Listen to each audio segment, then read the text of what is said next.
তো বন্ধুরা আবার একটা নতুন ব্লগ নিয়ে চলে এলাম। এটাই ব্লগতে দেখি বুঝতে পারছেন, এটা হচ্ছে ঝিল্লি মেলা পঞ্চরস গান চলছে। ঝিল্লি মেলা ব্লগ হবে। তো পঞ্চরস গান মানে বুঝতেই পারছেন, ঝিল্লি মেলা বিখ্যাত যেটা হয়। তো গত বছর থেকে ঝিল্লি মেলায় অনেকটা বড় হয়েছে, নাগরদোলা আসছে, ব্রেক ড্যান্স, নাগরদোলা সমস্ত রকম এই বড় ধরনের কিন্তু মেলা বসানো হচ্ছে ঝিল্লি বাগানপাড়ার তরফ থেকে।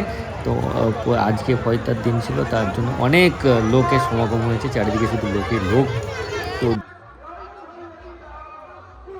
তো আমি মাজার শরীফের দিকে চলে এলাম। তো এখানে অনেকই লোক আছে। এখানে যে ইমাম সাহেব বক্তব্য দিচ্ছেন, সেই বক্তব্যগুলো তারা মনোযোগ সহকারে শুনছেন, এবং যাদের যা যা ইচ্ছা ছিল, মনোকামনা ছিল, যে এই মাজার শরীফকে উদ্দেশ্য করে এসছে, তারা চাদর থেকে সিন্নি তেমনি যা যে যা ইচ্ছা প্রকাশ করে এসছে, তারা কিন্তু সেই কাজটা করছে। এবং এখানে অনেক লোকের সমাগম হয়েছে। আর এবং মাজার শরীফটি খুব সুন্দর করেছে, বাইরে থেকে দেখতে খুব সুন্দর লাগছে, কালারগুলো সব কিছু এভরিথিং ইজ খুব সুন্দর।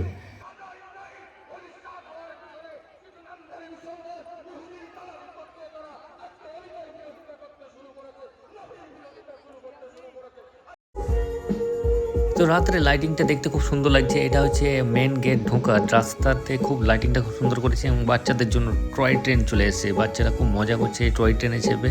আমাদের ইচ্ছা করে কিন্তু আমাদের এইগুলোতে চাপা হবে না। এবং এখান থেকে নাগরদোলাটিকে দেখতে খুব সুন্দরই লাগছে, দারুণ।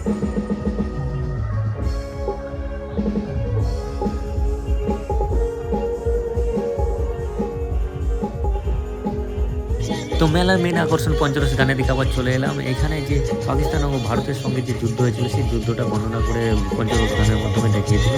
এটা খুব সুন্দর, খুব ভালোই লাগলো এটা। এবং এইটার পরেই আমার ব্লগটি শেষ। যারা আরও ব্লগ দেখতে পছন্দ, আমার ব্লগ ভালো লাগে, তারা আমার পেজকে লাইক কমেন্ট শেয়ার করে দেবে অবশ্যই।